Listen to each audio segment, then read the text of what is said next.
Hello, everyone, and welcome to Sharia Way Book Club. This episode is being recorded on July 19th, 2024, Friday, on a Venus day. And this container has been pretty much the space where we've been discussing the text Angels Unveiled by Hisham Kabbani. And this container is focused on the latter parts of that chapter. If you would like to listen to the discussion that we had for the beginning of the chapter, or you would like to listen to the chapter, the links to do so will be at the bottom of this episode. For those who are joining live, again, thank you.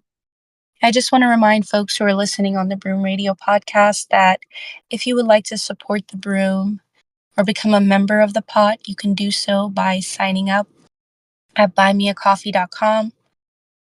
That's basically the interface that we're using for memberships, for energy exchange, for all of the work that goes into the Broom podcast and the pots.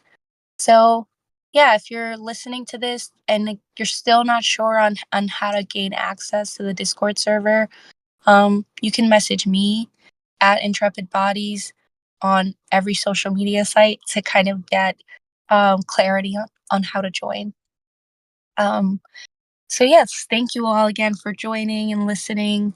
I am going to try my best to briefly summarize this chapter, and also try my best to hold space for, reflections that may have come up for you all, regarding the chapter. And before I get into the specifics of what the chapter is about and what the chapter features, I guess I would like to offer a question and ask, when I say the word heaven, what comes up for you all?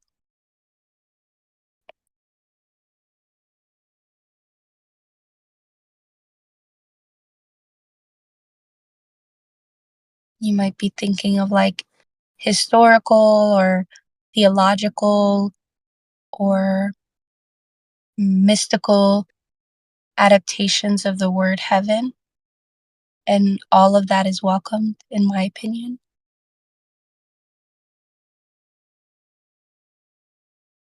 You're also more than welcome to unmute to share what comes up for you when I say the word heaven, or you can type in the chat. Lexi says, I think of creating heaven on earth. Beautiful. Yeah, I think of that as well. Like when I think of heaven, I definitely think of it as a space. Um, Whether or not time applies the same way there, I'm not sure. I don't even know why I was called to say that just now, but absolutely, I definitely think of heaven as a place.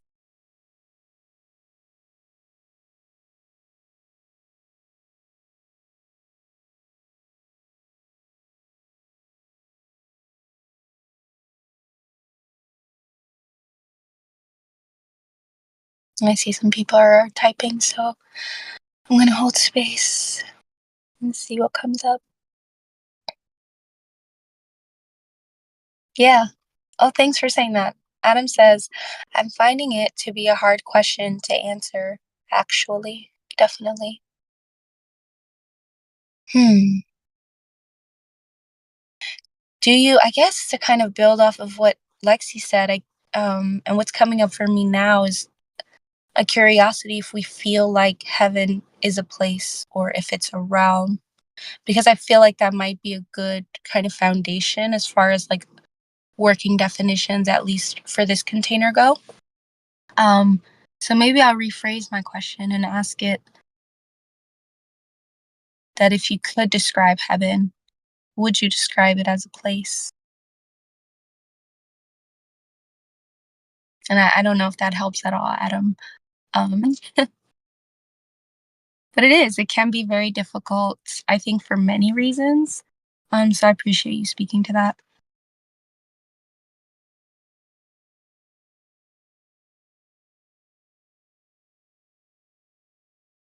Adam says, realm or realms feels better than a place to me. Ooh, definitely. That was also coming up for me as well. Just now, like as I asked the question. And I wonder if there are other words that you all would associate to heaven. Realms definitely feels like one that covers it. Adam says also, and like proximity to God, source. Hmm. Definitely. I can see that for sure.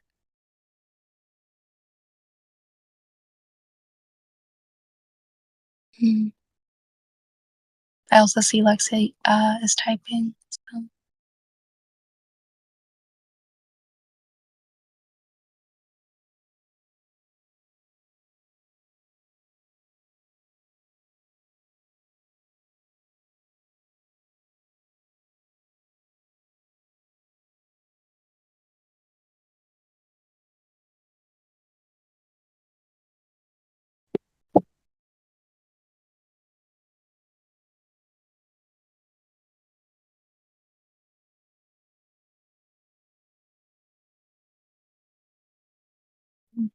So Lexi expands on what she shared regarding creating heaven on earth.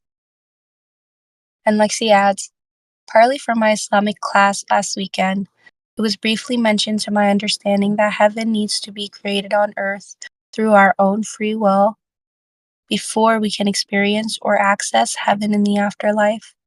To answer your question, I think of creating heaven here as a place and also realm wise, such as people's internal realms. So both a place and a realm feels aligned to me in different contexts. Absolutely. And thanks for breaking that down, Lexi. I think that that specificity also really helps. Yeah, I think it also helps like ground the container and like something, right? Because I think like coming at this kind of like green, if someone was like listening to content about heaven for the first time, I think like, I mean, and that's kind of like tongue in cheek, right? Like, I think that having that like foundational basis, and then even us, like, right, coming from like different pantheons, like being able to like define what heaven is in this context or like the function of heaven, I think is really, really smart to do. So thank you for that. Before we can experience or access heaven in the afterlife. Yes. Yeah, and that brings to mind also like this yeah, Adam says, I'll read what Adam says, but I also think of it as akin to a state of being. Yes, absolutely. Um, I think one thing that came up for me when I was reading this was like heaven as dimensions. Um, kind of similar to both what you, Adam, and you, Lexi, are both saying about these like different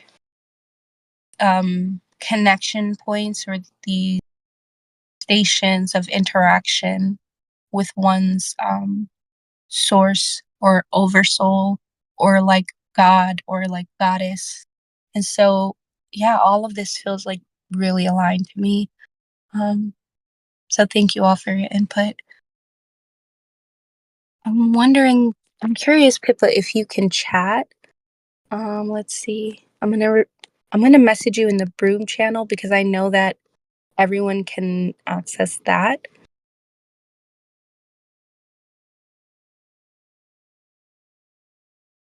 But yeah, I was curious if you had input. If not, no pressure.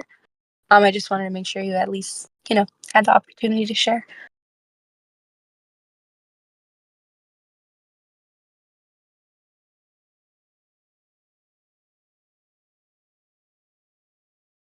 Okay, awesome. I just got your friend request too.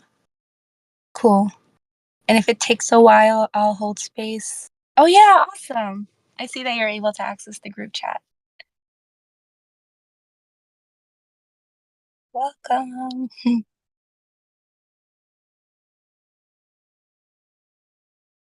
Can't speak, still on mute. Okay, awesome. Let's see if I can change that on my end. I wonder if you rejoin Discord, if it would update. But if you would prefer typing, I'm also open to read what you say. Awesome. No worries. Thank you. Um, right. Okay, great. Now there is where am I being called to go now with this? Kind of now that we have this operational definition, I guess, or working definition of what we would call heaven. Oh, likewise, Pippa. Um, how do you guys relate to the context? Well, before we get into the context of the text, I would love to know what context of heaven you all are bringing in the room. Like, what is your background, or what experience do you have, or what stories of heaven really stay with you and have stayed with you throughout your life? And I know, like, Lexi shared that she went to an Islamic class this weekend. So even like references like that, if it's in your studies, just kind of curious to know like where your idea of heaven is coming from. Ooh. Pippa says heaven is a dimension, a frequency. Mm, that absolutely aligns for me.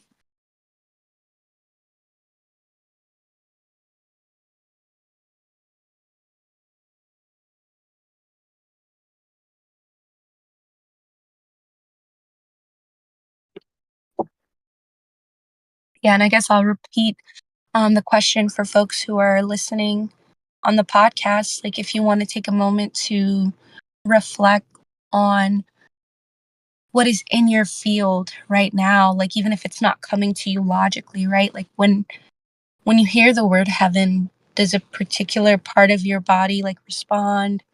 Does a part of your field like kind of buzz with electricity? Because I think all these things are like information. And again, these are points I think are so important to like ground, especially as we're coming to like an operational definition in a shared container, I think. Um, Pippa says, in addition to heaven is a dimension of frequency, Pippa also says it's accessible from where we are now. Mm, yes. It's so interesting, Pippa, because I'm also um reading what you're saying in the context of like your work, which I'm really familiar with, which has to do with timelines, and speaking to them in a way that's incredibly eloquent and incredibly like specific to your essence. So I'm curious if there's anything coming up when you say it's accessible now from where we are.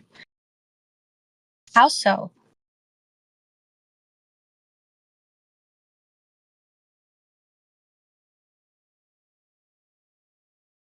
Lexi says, lately I've been feeling resonant with heaven as internal peace. That's beautiful.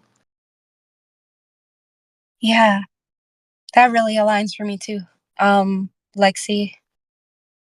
Yeah, especially when I think of it as a frequency, when I think of heaven as a state, an experiential container, if you will. I think that absolutely aligns. Yeah.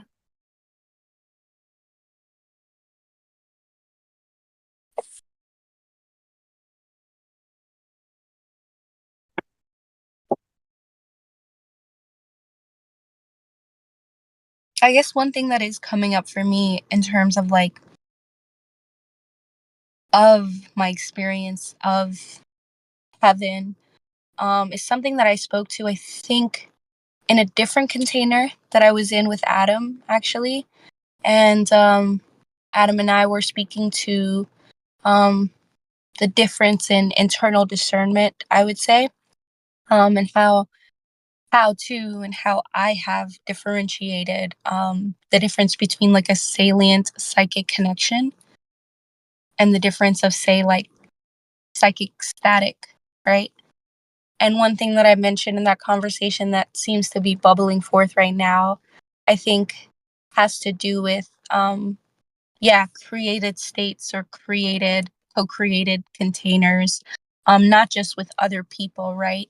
I'm just thinking of how, in that particular episode, the way that I described these containers was by using the word biome. And of course, I'm thinking biome in a more like macro cosmic scale, right? Like the biome of the body's experience, the biome of our aura, the biome of our etheric bodies, the biome of our meditation practice, shoot, the biome of our love making practice, our prayer biome. All of these containers to me sometimes can reflect the frequency of heaven. And so I think, yeah, that's what's coming up for me. And I think as I was reading the text, that was another thing that surfaced for me as far as how I would define heaven is this internal state that is in consort or is in union with an external state, and that union and that harmonization doesn't always mean like a bilateral harmonization between an internal and an external state, but I feel like what y'all are saying beautifully describes it as well. Like heaven is accessible through, and what I hear from that is heaven is accessible through this um collaboration with different frequencies, different states, and different biomes, I guess, to play with and explore things like internal peace, like you're saying here, Lexi. So, mhm.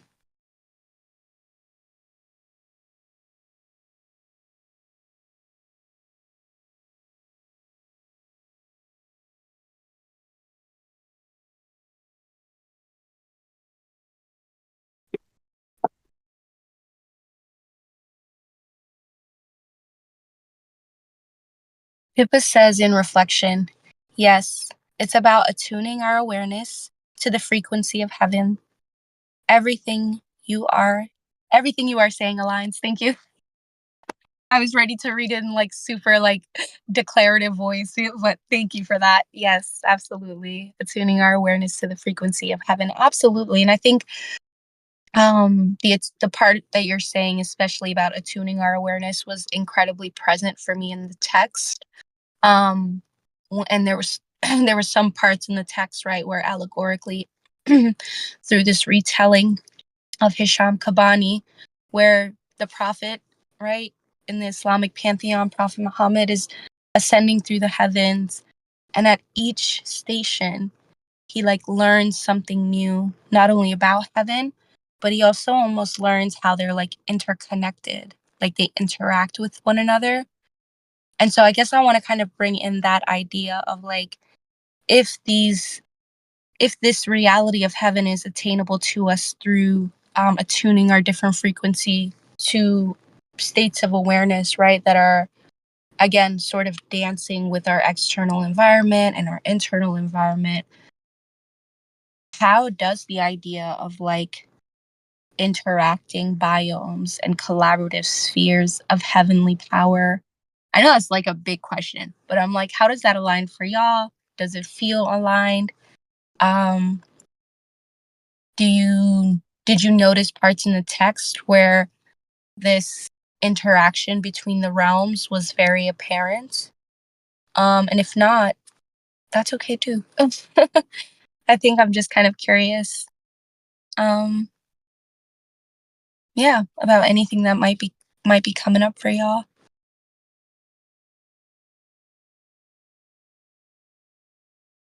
especially in reference to like, yeah, the text, and then also like the interaction of these different heavenly spheres, I would say.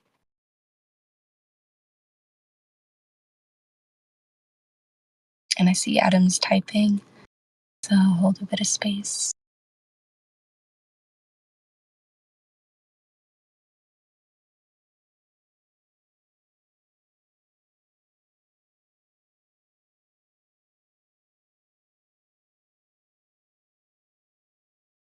Ooh, Adam says, phew, it's hard to put into words what's coming up, but this text gave me very like quote mind of God vibes. Ooh, what? Ooh. Mind of God. Can you say more, Adam? Or how would Yeah, what's up? yeah. Hey. Hey, what's up, Oda? I'm like struggling with the words here right now. But like, yeah, just the like what to kind of like to your question about like how there's like this overlapping, interpenetrating, like everything's kind of like related to each other vibe. Mhm. And it's a weird part that brought me there actually, like the creatures that they're riding, right? Man, I don't have it in front of me. I'm forgetting the name. But these creatures that are like horses but have faces like humans. Um, there's this piece about, oh yeah, here it is. The speed of the Barak was based on its sight. Its legs reached as far as its eyes could see. Mm. And something about that, when I first read that, I'm like, what would move as fast as the eyes could see? It felt like thoughts to me.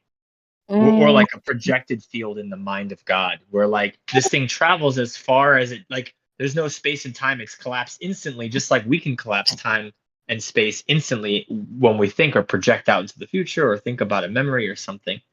So like absolutely. I feel like that to me was like kind of gave me this idea, like maybe this is like these heavens are also like another way of thinking about like the spheres or mind of God here.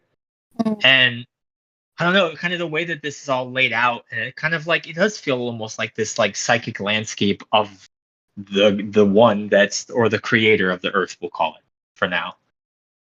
absolutely. Oh my God. It's like, wow, like what did you call it? This like quantum how did you put it? I'm like, whoa. I forget now, but like this idea of like this like collapsing of space and time with the writing of the Baroque feels like we're like traveling like almost like via like inside the mind of the creator of Earth is kind of how it felt to me at times. This like psychic landscape, and all these different abodes and all these doors, right? Like all these like connective points and storehouses of knowledge and wisdom streams. I don't know, it just gave me this vibe of like, yeah, like this is all like maybe like the mind of the creator. Mm, But I'm kind of like I said, the thread that got me there was like this idea that the Barak, this creature that Muhammad and Gabriel are traveling on, it like it goes the speed of its sight. So mm, wherever it can see, that's where it can travel to instantly. absolutely. Thank you for bringing that in, Adam. I just thank you because I'm like, I literally felt the container open up the moment you said that. And I'm like, woo, yes, because yeah, there seems to be this projective like collapsing exactly like you said of time and space that I even wrote in my notes because it comes up. I won't bring up the specifics, but it comes up three other times in chapter 13, two or three other times where the way that time and space is described again from this narrator who's like omniscient, which I really got into this read of the chapter, but I won't get into now. But this omniscient narrator is speaking to how this Burak speeds, like this mythical creature, does exactly what you said, Adam, kind of zips through space and time, um, helps Gabriel and Muhammad sort of get to these like spaces and these stations and these almost like ancestral inner landscapes that to me can only be described of as or like could be described as an astral realm or yeah like where you're saying like this mind of God, right, this interactive point with source and the individuated self that can speak to like separation, but the separation, the confines of separation, right, like time and space start to get wonky. And I'm so glad that you brought that up. I wonder what that brings up for y'all. Like it definitely does give me mind of God vibes. Um but yeah, what else does that bring up for y'all? Super fascinating.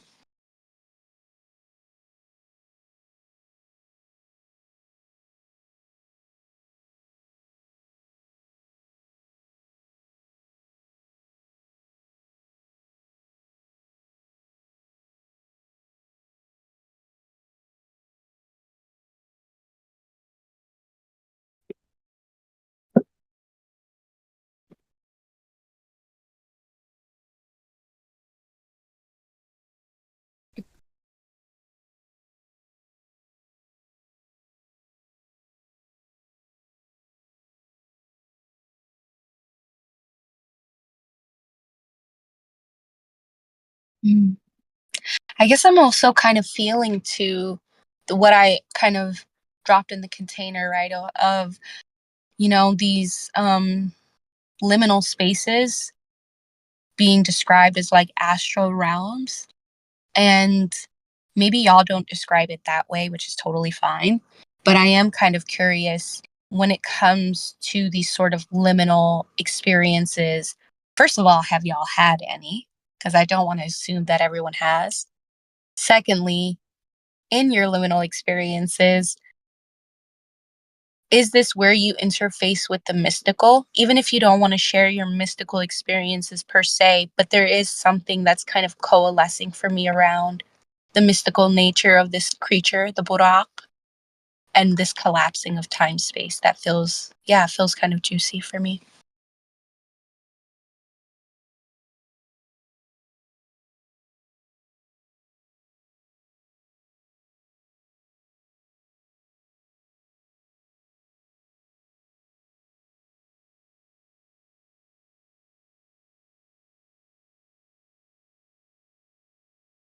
And I see Adam's typing.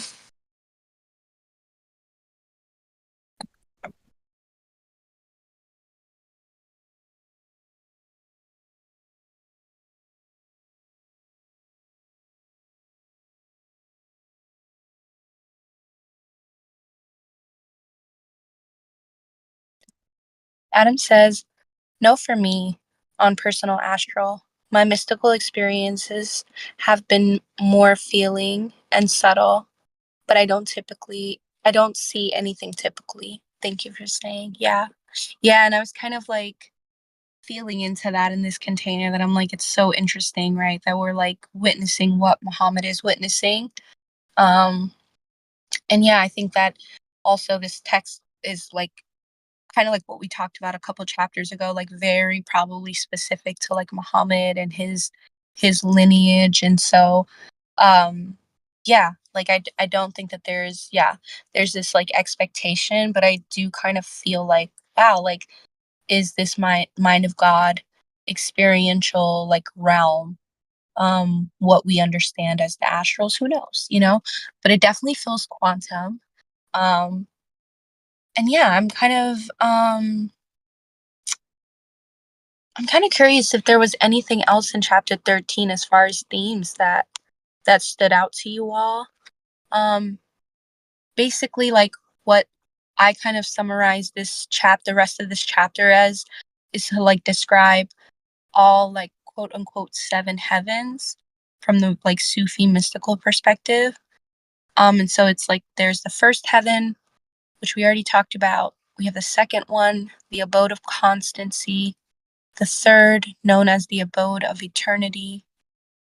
The fourth, known as the sheltering garden. The fifth heaven, the garden of beauty and felicity. The sixth heaven, the garden of Eden. And the seventh heaven, the paradise of paradises. And then the final sort of part of Muhammad's mystical journey was um his ascension to meet his creator, his source. And that was pretty powerful to me. But before I get there, um, yeah, I'm kind of curious which of the heavens stood out to you all. Which of the names of the heavens, even now as I describe them, stands out to you all, and why?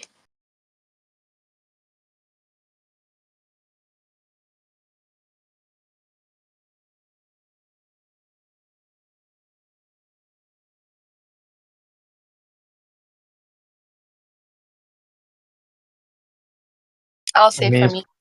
Oh, sorry. Go on, Adam. oh no, please. I will say for me it was I think it was gonna go back to my notes. The fifth garden, the fifth heaven, I'm sorry, the garden of beauty and felicity. Um, Kind of like the abode of like femininity or like women. Again, in this particular cosmology, and I was super, super piqued by that. But yeah, Adam, which which of them stood out to you? I mean, honestly, all the names, like you mentioned, the names, like they all stood out to me, and I think it to me like this part of the chapter really stressed again, like what we've talked about in other book clubs about like angels as emanations or frequencies of like source, God, divinity. And like again, like the abodes here, like to me feel like these like amazing like places where people who are especially prominent in certain emanations or aspects of the divine dwell, Mm, or emanate or radiate from, mm, um, and come to rest. Also, it felt like so like that to me felt really alive. Like this idea, like that these are all these different pieces. I mean, this is so like so selfish, but like I like the first heaven about Adam like really stood out to me, of course. Like of as course. someone that is curious about this namesake, and especially who grew up Catholic and Christian, like I've joked like, man, I want to come back. If I'm coming back as an Adam in another lifetime, I want to be Islamic, okay? Because like the Islamic Adam's awesome. But the part like I was just so touched by a that he was in the first heaven. Something about that really touched me. The idea of like the first one wanting to stay close and wanting to really support humanity. And Mm, like this piece, I'm gonna read it. Sorry, and I'll put it in the chat too. But like this piece really touched me, and like this same sentiment is seen with a lot of these other abodes and a lot of these other prophets too. But it says there are two doors to the right and the left of Adam. When he looks at the right side, he is happy, and when he looks at the left, he weeps. The prophet asked what these two doors were. Gabriel said, the door to the right is the door to paradise and rewards. When Adam sees his children entering it, he smiles and is happy. The door to the left leads to punishment and the fire. When Adam sees his children entering it, he weeps and is mm, sad for them. Out of each of his tears, God creates an angel who asks forgiveness until the day when forgiveness is granted and they are allowed to enter into paradise. I added the all, sorry. And they are allowed to enter into paradise. And like that really touched me. And I feel mm, like this mercy theme, this forgiveness theme comes up a lot in this book, and especially in this passage where like that this feeling of like wanting to support humans in mm. finding that forgiveness and finding that reconciliation with God. And like that really touched me. But this particular piece touched me especially.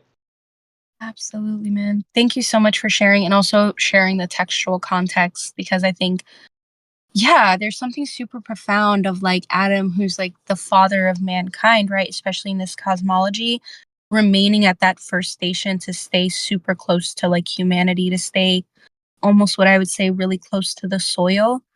I think sort of speaks to this like earnestness, but I'm kind of curious what else comes up for y'all.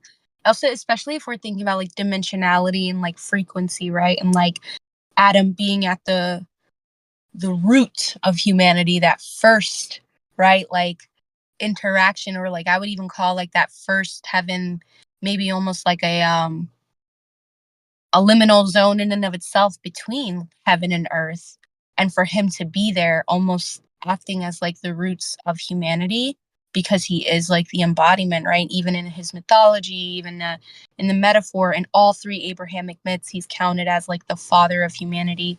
So it's really, yeah, it's super profound. And yeah, I think that that's super interesting. I'm curious what else that brings up for y'all. Also, like the play on the word like Adam and atom, Atom, comes up for me in reflection to that. That's really cool.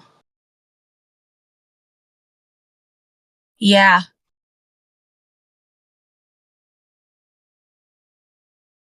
Awesome. Thanks for sharing this part of the text, Adam. Yeah. And I'm curious. Oh, gosh. There's so much in that. I'm going to also read what Lexi said. Um, this is in reference to the Buraq. Lexi says, side note from before, I haven't had liminal experiences, but I looked up Buraq and it means lightning. And I feel like there could be some connection between lightning and the collapsing of time and space. Whoa, snap. Lexi, can you say more on that? That's pretty dope. Lexi also writes, as for the abodes, I feel drawn to the abode of constancy as it relates to mothering. And mothering myself has been really big for me as of late. Ashe. Well said. Wow.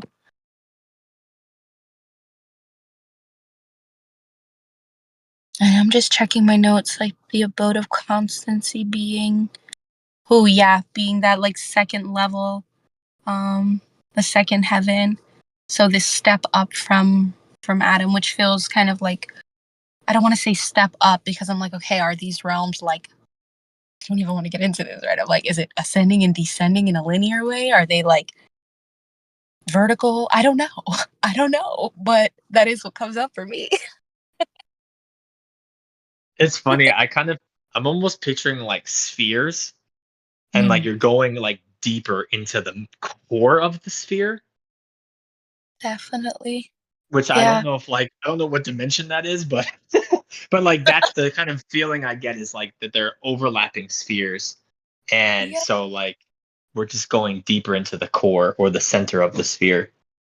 Absolutely. Absolutely. Yeah. And I almost feel that way with like Islam's place on the like hierarchy of Abrahamic faith, right? It's like the last, and then there's this play in the chapter about the first being the last. And I know that's huge in Abrahamic faiths. And it's like Muhammad being the last. So there's this like, yeah, I almost want to also look up the etymology. Yeah, I'm going to do that. Look up the etymology of dimension as Lexi. I know Lexi's typing, so I want to hold space for her reflection. But yeah, thank you for saying that, Adam. Because I'm like, this is, yeah, definitely more planetary than it is like linear as far as like the geometry and shapes go. So thank you for saying that.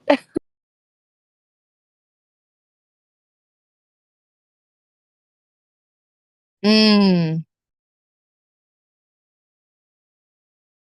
okay.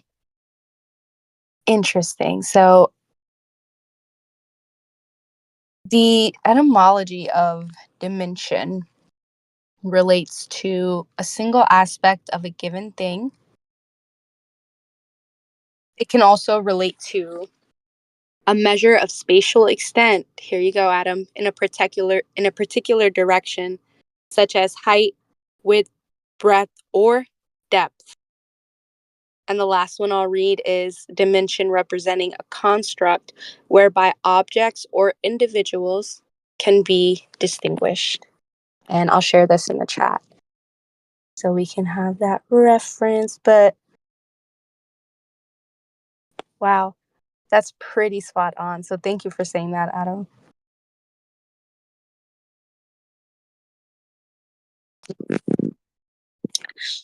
And Lexi says, in continuation to her reflection on like lightning collapsing time and space, Lexi says, with lightning, I'm reminded of the different forms of the Divine Father, and the collapsing of time and space feels like it could be related to timelines and timeline jumps. Absolutely, yeah.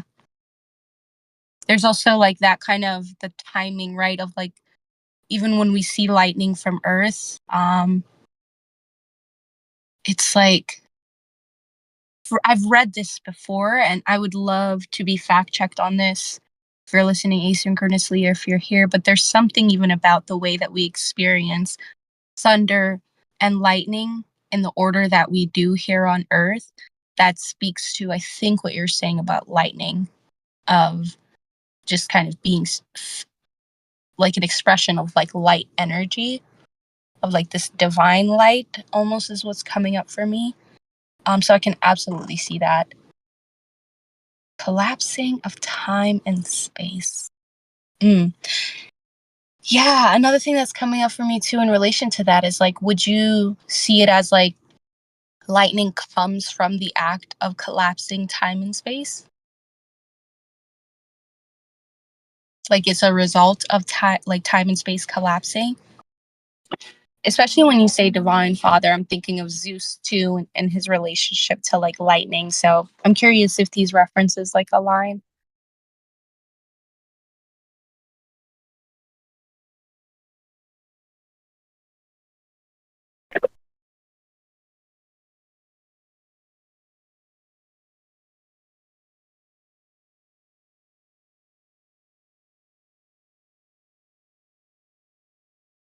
For sure. Yeah.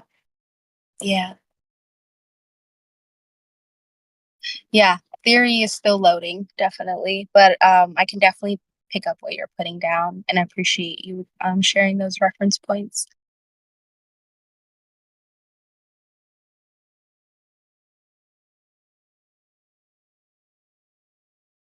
And it's interesting because I think, yeah, that also is like further confirmed by the text because it's actually said in the text that when the Burak finally takes Muhammad and Gabriel to the like second to last station before he gets to the Lot tree, which is like the furthest boundary of heaven, right? There it's said that the Burak travels the same distance that they traveled from the first heaven to the sixth heaven between the sixth and like the seventh heaven. And so again, you have this like collapsing of like time and space and also expansion of time and space in these kind of like mythical liminal containers, which to me is absolutely true of container work, you know, like not just like with other people or like when I'm on a mission or, you know, it's like even when I'm by myself just doing container work, sometimes my meditations will feel like, oh, I've been in it for like 45 minutes and I'll look and it's been 15. Other times it'll feel like 15 and I'll look up and it's been 45. So, yeah, I'm curious if that's ever happened to y'all as well, even if you haven't had like mystical liminal experiences. Curious if y'all have had experiences with time and space collapsing.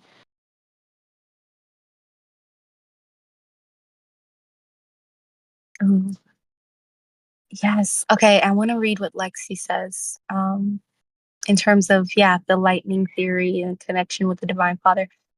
Lexi says, I feel like I'm trying to weave it with the abodes too, because for the abode of constancy, it says, quote, they are the oases of constancy in the midst of chaos and change.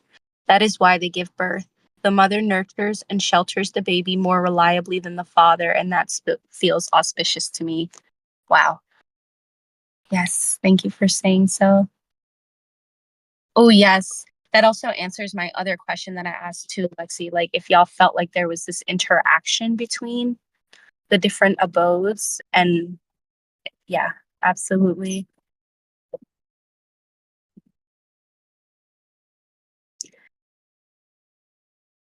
Wow, I feel like there's so many directions to go.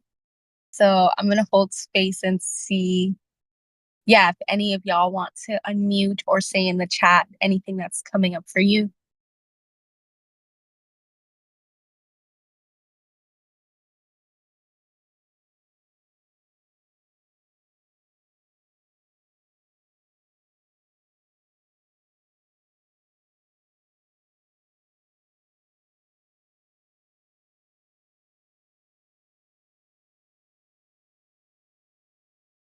Yeah. Oh yeah, and Adam said for sure, regarding experiencing time collapses or like stretching. Yes. Yes. And yeah, I feel like there's so much I can say about that.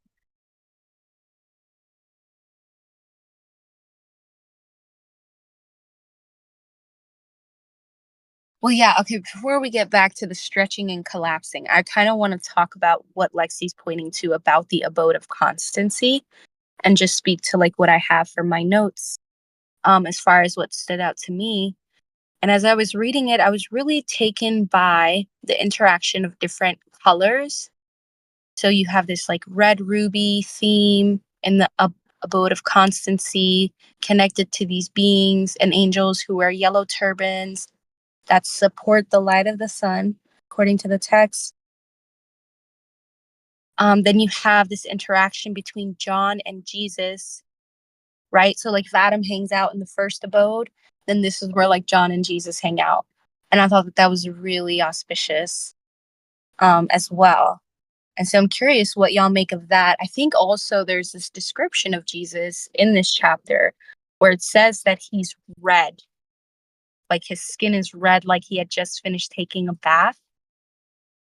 And I'm like, what?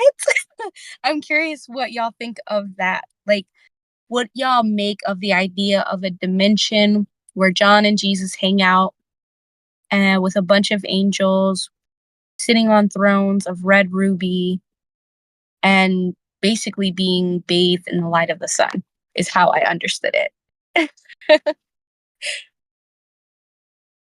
And if y'all had a different interpretation of the abode of constancy too, I'm absolutely holding space for it as well.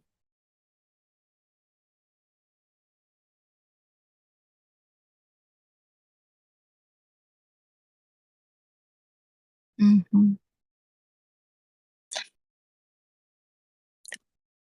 Adam says, that was enigmatic for me, but now what's coming up is almost a reminder that he's still human, like he was assumed in this tradition.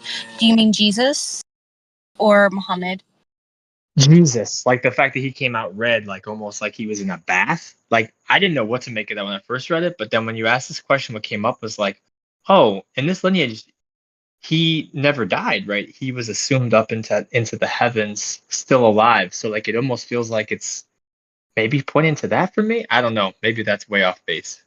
No, absolutely. Yeah, like it almost feels like, I'll say from my perspective, I guess again when we read this text more like metaphorically, right? And also with respect to the fact that this is probably like a deep looking into like Muhammad's lineage, I think that there is something there that is speaking to like an alchemical process that Jesus's soul or spirit light is still,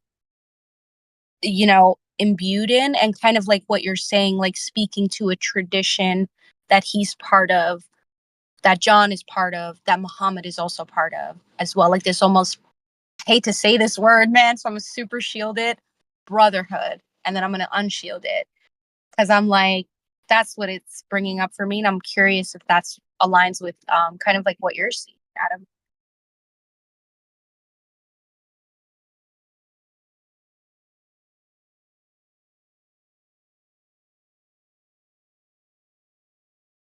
Yeah, for sure, for sure. Yeah, and I don't want to anchor it too much, but I do think that there's something interesting there. Like when I first read it, I was like, I'm kind of shy. Like hearing about Jesus being red, it's like, oh, should I look away or something?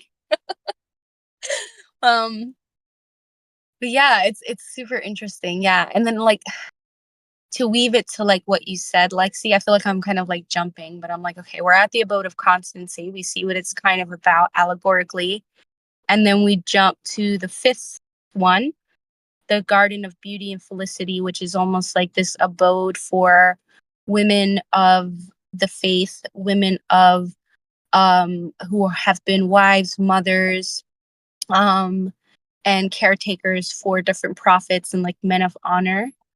And they're described as like radiant women. Prophet Muhammad also interacts with the spirit of his daughter, who's yet to be born, I think, at the point, or no, I think she is born. Fatima is born at this time. And so, yeah, so this weaving that is consistent with the Garden of Beauty reads that the Garden of Beauty has aspects of each of the levels of heavens that came before it. So the Garden of Beauty also has attributes, represents, right? The light of this garden represents the light of the sheltering garden, the one that came before it. It reflects the light of the abode of eternity and also the abode of constancy and also the first abode. And so as I kind of like center us in this weaving, I'm kind of curious what is alive for you all with the idea, or when it comes to the idea that women in this cosmology are an emblem of angelic light and an emblem of like angelic strength. And how does it relate to the other abodes and levels of heaven, if at all?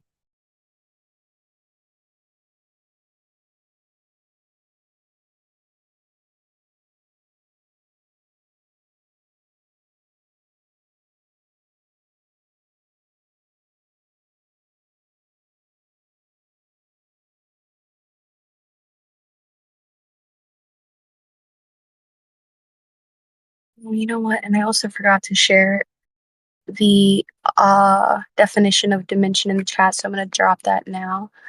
Yeah, sure, Adam. I was kind of wondering how I guess to kind of like sum up my question was like, how does the um abode of beauty and the garden of beauty and felicity reflect each of the gardens or abodes of heaven before it, whether in the description or based on what y'all read or what came up for you as you were like interfacing with the text?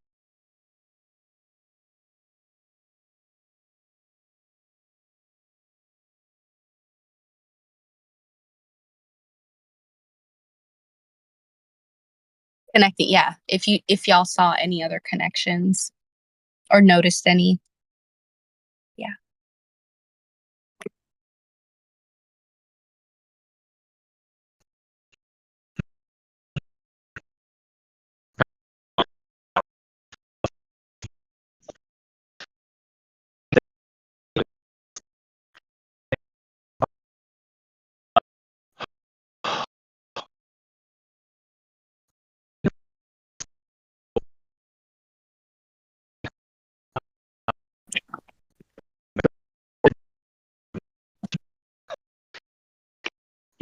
You know, Right. how closer to the end of uh, uh,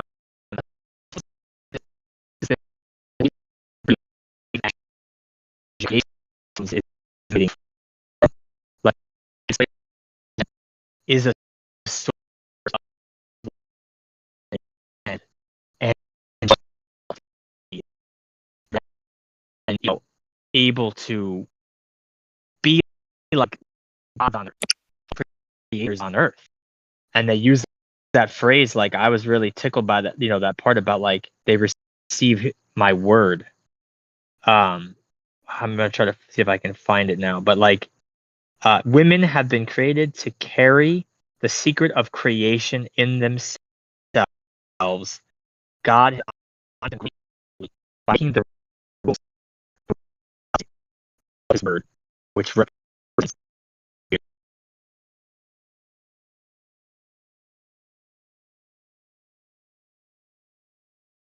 Adam, can you hear me? Because you were yeah, and it's tragic because I know you were snapping. I know you were. Yeah, I caught like you rereading part of the text. Yeah, for sure. No problem. Adam says he went too far from the Wi-Fi. Dang. Dang. I think the one thing that I did hear was that you were sort of tickled by the fact that the text describes um, this angelic power that women are imbued with is reflected in their womb, and that like God or the divine or source imbues their womb with the power of God's word. And so, yeah, that's what I did hear, which I was also piqued by as well. And I'm curious if yeah, maybe you wanted to share. I see you're typing, so yeah, I'm gonna hold space in the chat. What's up, Julie? Adam says yes, that they are empowered as like creators too on earth and vessels for that divinity. Definitely. Yes. Yeah. That was very clearly laid out too in this part where it speaks to like these women having their own aspect or like abode in like, let's say, yeah, like the mind of God as like carriers for this like wisdom. I'll say for me, it was also really healing to hear that like women are part. I think like, cause it's funny, like 2 book clubs ago, I was like, there's no women in prophethood. And then it's like in this book club, I was like, oh, my bad. Cause it's not like women aren't in heaven, right? And so for me, it helped me situate like my own self and my own understanding of my own cosmology. Like, um, yeah, like this sort of idea of, let's say, an empowered connection to source that is endowed to the feminine form And I know we hate the word endowed in this container, but it's okay. I'm going to keep using it and you can hate me later. But I also wonder what that brings up for, yeah, anyone else. I see Lexi's typing. But yeah, what is this idea of like women's womb being imbued with the power of creation being a reflection of like the divine's creation power? I thought that that was really dope for me personally. But I'm going to read what Lexi said. Lexi says, I also think of femininity or divine mother aspects that are in any gender when integrated. It feels like they have a great capacity to hold and mother. Absolutely. I agree, Lexi.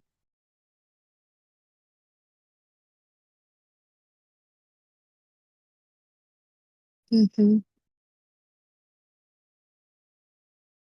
Yeah, and it's like super beautiful because I'm really glad that you brought up this like aspect of mothering that exists outside of gender, because I also felt like there was part of me that was like, as I was reading this personally, right, in my own vessel, I was like, this is super empowering, but it also feels like, yeah, it speaks to like this vaster aspect of the capacity of holding and like continuing the lineage of like revelation and like divinity relates to like, of course, a physicality of mothering that's like super divine, like super mysterious. And then it also speaks to this like spiritual mothering, I think, that maybe some of us are familiar with, that can, I think, take place.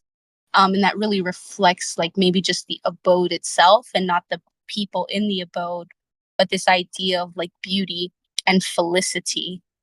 I was really taken by that. And I was even inspired to look up the etymology of felicity, which I'll share in the chat here. Um, I'll share the etymology, not the definition.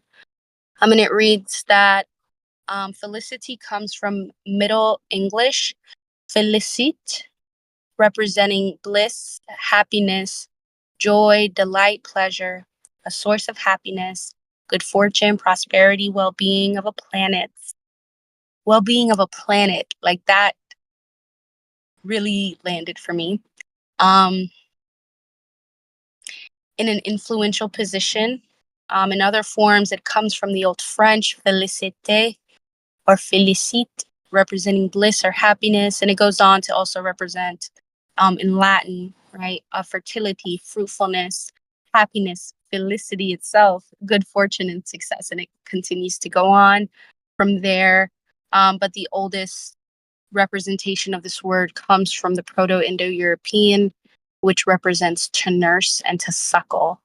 And I think that really aligns with, um, you know, what you're saying for me, at least, Lexi, about this aspect of mothering that is completely devoid of any like sexual gender representation.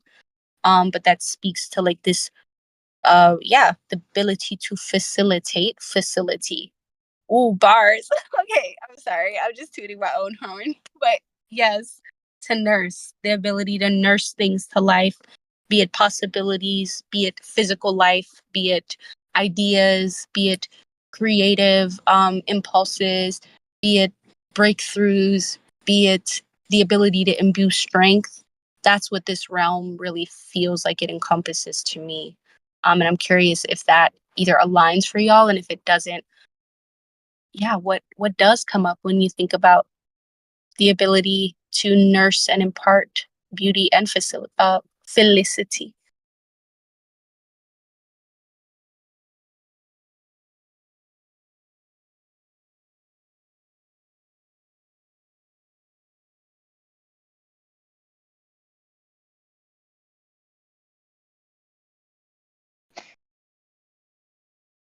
Yeah, I this is a little bit unrelated, but I think it's connected to what you were just saying.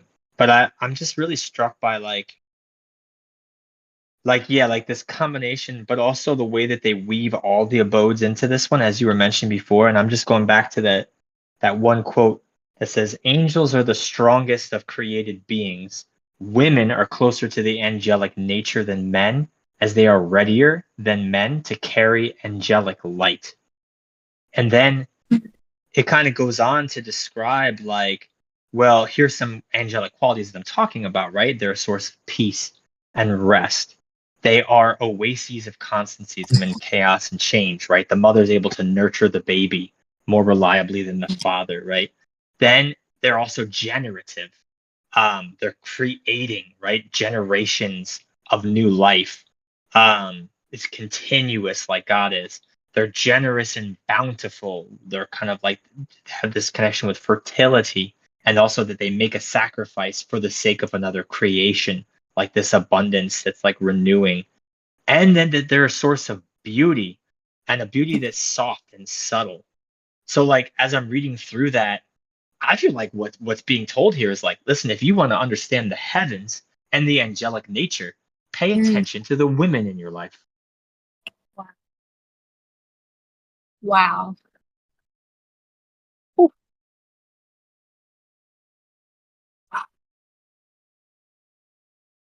that really aligns for me, Adam.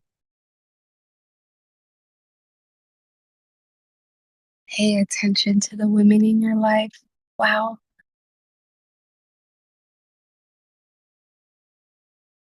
There's so much I want to say in reflection to that. But I also see that Julie is typing, so I'm gonna hold space to see what Julie has to share on this. But I absolutely agree.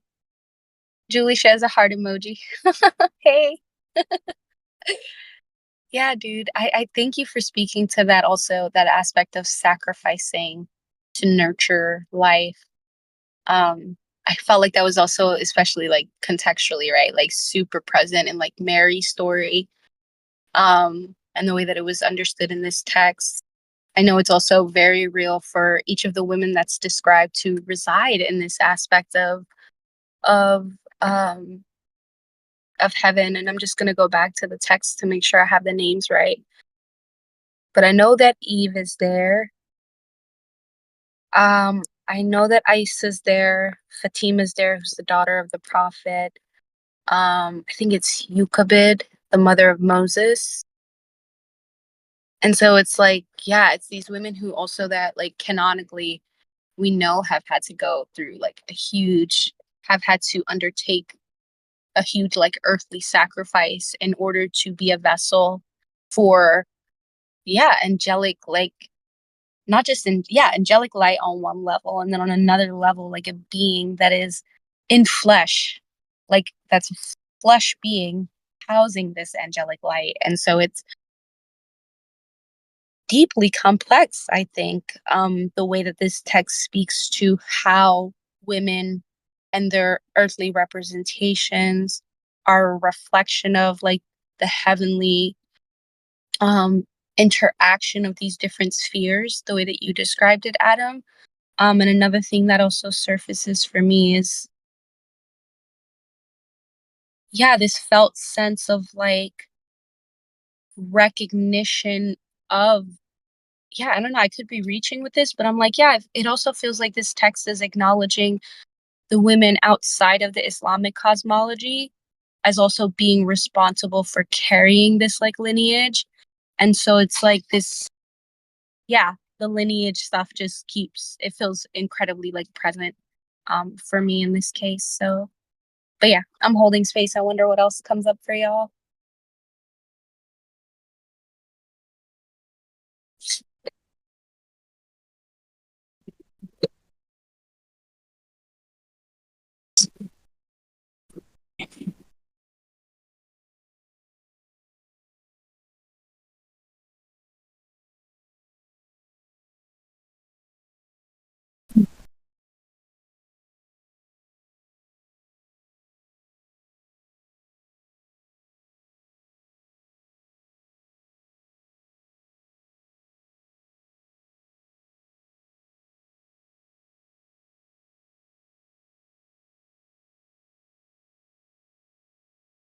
Mm.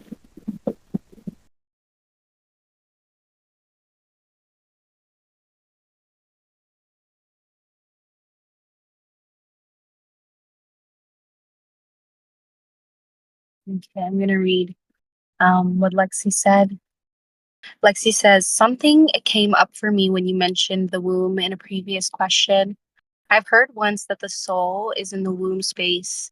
And from that perspective, I've been feeling into a possibility of the womb holding the quote soul of our earth ancestry and how it's connected to what we create in the material. Wow. Well said, Lexi. Yeah. hmm That definitely like aligns for me too. And also it's I think yeah, it definitely relates to I think even what this chapter speaks to or this part in text, right? It's like the way that the womb holds, yeah, this divine angelic power. I think another way to say that is like this recognition and um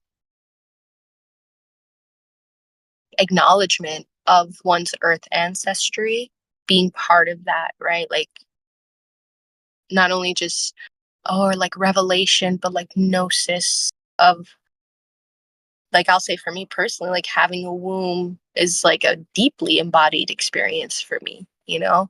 Um, and it is part of exactly what you're saying, Lexi. Not only like what I create, but also how I understand my earth ancestry. In some respects, how like I understand myself.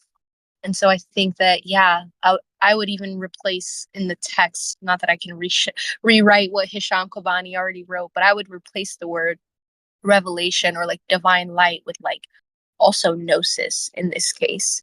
Um, right? Like speaking to this ability for the soul to actually in, encompass a memory of where it came from or where it comes from, who it comes from. Um, not just like in the past life, like abstract sense. Like I'm talking about almost like blood lineage memory almost. And I wonder if that aligns with um yeah, what you're saying too about womb and earth ancestry. Lexi.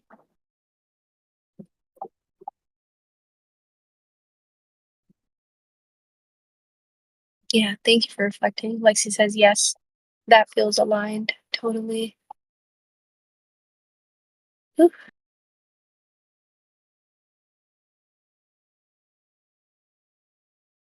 There is actually so much more that I wanted to get into today, y'all. And I just besides that, I want to say thank y'all for being here. Um, not only like in the live container, but if you're listening asynchronously, thank you. I am gonna kind of just make like an intuitive decision that like next week, instead of reading a new or like diving into part two of this text, what I'll hold space for is like a part two of this container. So if you're listening asynchronously and want to get in on the conversation, um, feel free to join the Sharia Way membership at the bottom of this episode. If you want to be part of the pot, feel free to join the Buy Me a Coffee membership at the bottom of this episode too. But I want to do that because I feel like there's like almost like 4 or 5 different abodes, or like 4 more, I'd say, that we didn't really get to touch on. And I would like to kind of like, yeah, give space for us to like read the text and then, yeah, come back with like maybe deeper reflections or different reflections. So I'm curious, yeah, does that align for y'all? I know I said I already made the decision, but I also feel like I gotta ask. Okay, awesome, awesome, awesome. Um, awesome. Great. Thank y'all so much again. This container was super lit. And yeah, I'll see y'all. Actually, no, I think that's also why I'm doing this is because next week I think Sharia Way is canceled.